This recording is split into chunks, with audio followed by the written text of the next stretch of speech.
पत्रकार समाजाच्या निमित्तानं आज पुणे जिल्ह्यात काय होते म्हणलं त्या पुणे शहराच्या प्रवेशद्वारावर या रस्त्यामध्ये पुणे जिल्हा कर पत्रकार संघाचे अध्यक्ष राकेश वाघमारे आणि त्यांच्या सर्व सहकार्याने अत्यंत दणक्यात होत आहे जे दणदणाट या सगळ्या पत्रकार बांधवांमध्ये स्वागत केलं त्याबद्दल सुरुवात त्यांचं मनपूर्वक या ठिकाणी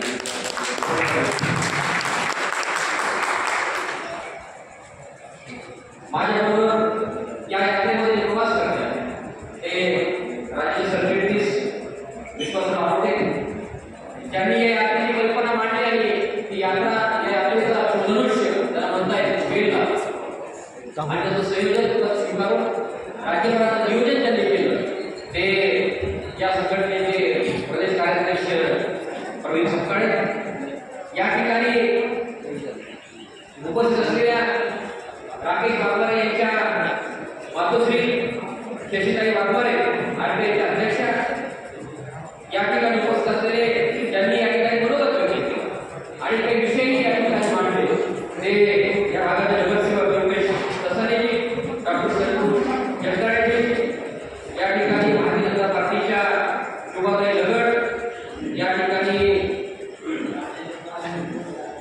सारिकाताई कुंभार योगेश फिरोजजी सागरजी भोसले आणि सर्व आणि आमच्या राज्य पत्रकार संघाचे नवनाथ जाधव आता आपले मित्र गणेश काळ हे डीसीएमच्या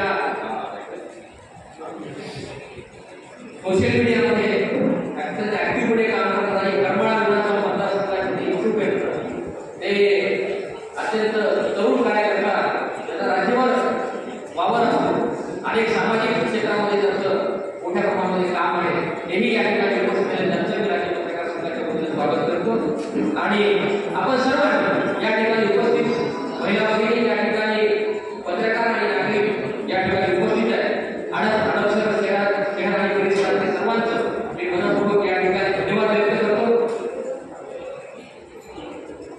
महाराष्ट्रामध्ये देशामध्ये पहिल्यांदा दीक्षाभूमी मंत्रालय पत्रकार समाज यात्रा निघाल्यानंतर अनेकांना प्रश्न पडला समाजाच्या वेगवेगळ्या घटनांसाठी सातत्याने लढणारा हा वर्ग न्याय मिळाला पाहिजे अन्याय होत असेल तर थांबला पाहिजे व्यवस्थेने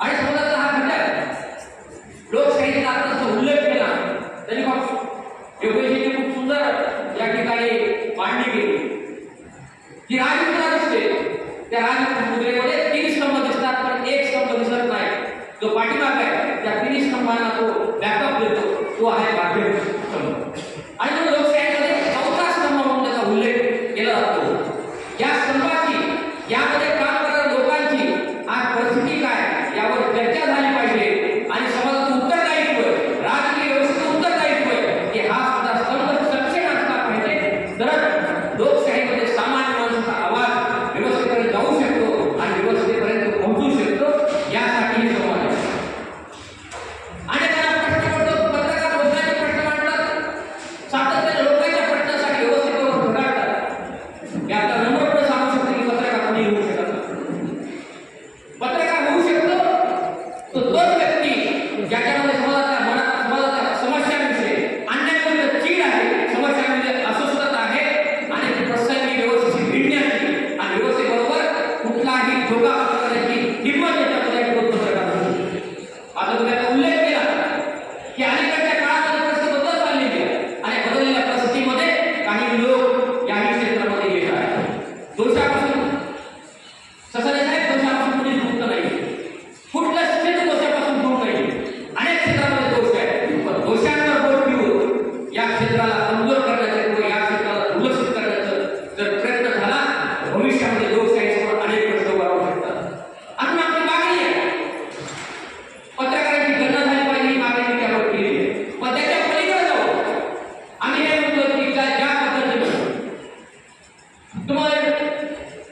जीवाभावाचा असतो.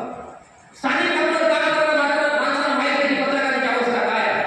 हे एकमेव क्षेत्र असं आहे ज्या क्षेत्राला ना केंद्र सरकारच्या अर्थसंकल्पामध्ये ना राज्य सरकारच्या अर्थसंकल्पामध्ये 1 रुपया सुद्धा तरतूद नसते. आणि केंद्र सरकारचा अर्थसंकल्प जाहीर झाला, राज्य सरकारचा अर्थसंकल्प जाहीर झाला की पाण्याचे पाणी भरतो, कुठल्या क्षेत्राला किती निधी दिला हे भरतो, कुठल्या क्षेत्रात अन्याय झाला त्याला निधी वाढवून मिळाला पाहिजे यासाठी हे करतो. पण आम्ही हा कधीही विचार करत नाही. आम्ही कधीही हे मानलं नाही की यामध्ये देशामध्ये माध्यम सुद्धा एक घटक आहे. या घटकाला सुद्धा काही तरतूद असली पाहिजे.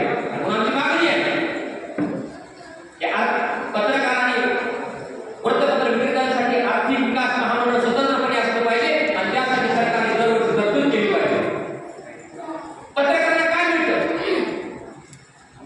या सगळ्या गोष्टी आपल्याला माहिती आहेत. त्या सगळ्या कोणामध्ये जाणार मात्र एक गोष्ट या ठिकाणी नमूद करणार आहे की पत्रकारांना अलीकडे कोरोनानंतर विशेषतः अत्यंत परिस्थिती बदलली आहे.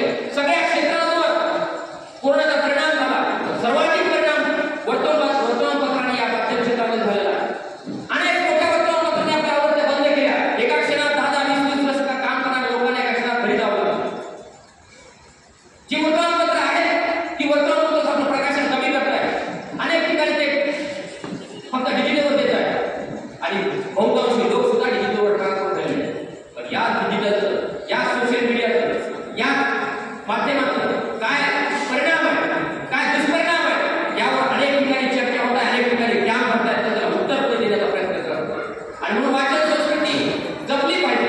आपण टीव्ही आपल्या भारतीय संस्कृतीचा अभिमान करावा. भारतीय संस्कृती सातत्याने पुढे घेतो. रामायण, महाभारत, गीता हे ग्रंथ आपल्याकडे आलेले आहेत. संस्कृती ती कशी आले हे आले ते केवळ लिखित स्वरूपात.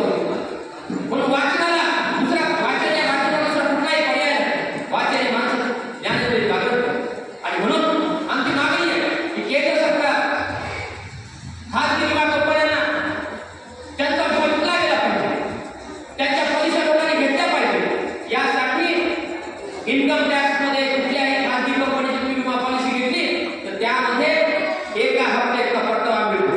याचं सगळ्यांना माहिती आहे.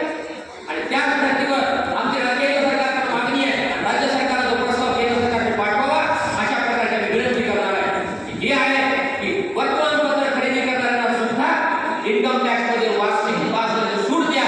अशा प्रकारची मागणी आहे. त्यामुळे वर्तमानपत्राची मागणी वाढेल.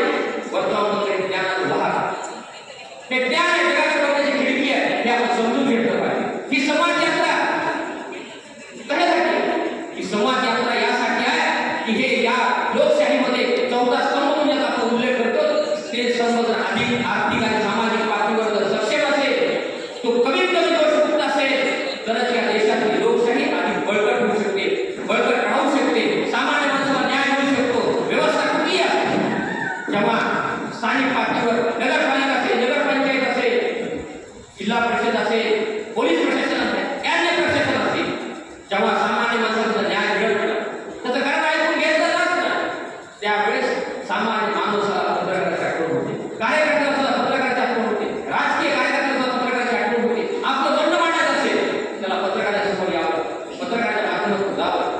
आणि म्हणून दिल्लीमध्ये काय घडलं, दिल्लीमध्ये काय घडलं या संदर्भात कन्फर्मेशन त्याची सत्यता पडण्याची असेल प्रत्येक जण पत्रकाराला विचारतो.